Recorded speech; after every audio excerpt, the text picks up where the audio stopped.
growing up, I grew up in Germany. There were puppets everywhere, on the streets, in the theaters, in the parks, on TV. And then when I left Germany, puppets sort of disappeared from my life, other than on Sesame Street, on television in a sense. But I always had a fascination with puppets, to the extent that when I went to study, I studied architecture at university, and even my architectural thesis was about the relationship between the maker and the maid, and it manifested itself in a marionette shop. It was a Montessori school, but the vehicle, the cognitive vehicle, was a marionette, the making of the marionette, and telling stories with it and receiving stories.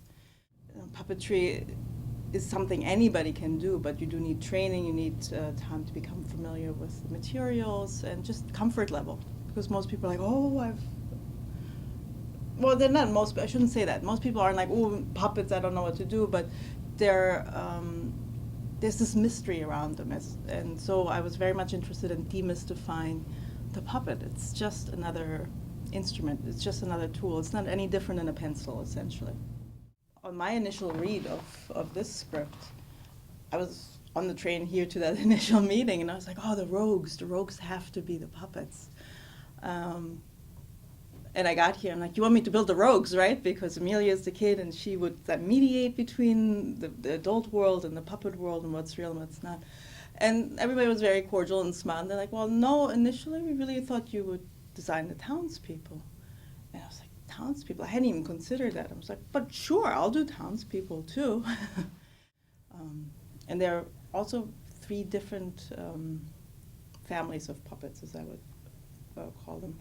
So there are these tabletop puppets, which are very refined and look very much like the actors, and these are tabletop puppets to be used in the montage scene. Then there are what I keep calling foam heads, because they're made from very large, oversized, over human-sized foam heads that are then covered with leather and things like that. But initially that's how they're made, so that's what I call them. And they're the policemen, and they can take a beating and be a little bit more goofy. And then there are the townspeople, which actually are, well, all of these puppets are hybrids. So that's what I keep telling people, is that the puppets evolved to work together with the script and the performance, not the other way around. It's not like I show up with the puppets and say, here's this kind of puppet and here's that kind of puppet. So I kept trying to figure out who are the townspeople, what are they, and I wanted to keep them simple. True puppetry is, people are easily seduced by the puppet, the object, when we talk about puppetry. And what's so important is to understand that it's part of this trilogy. I liken it to a music concert where there's a score, there is an instrument, and there's a performer or a musician. And when we go to a concert, we don't very often get seduced by the instrument. It depends. I mean, some instruments are rather seductive because of who built them or who may have played them or who invented it. But what my point is that yes, you need the instrument, yes, you need the score, yes, you need the performer.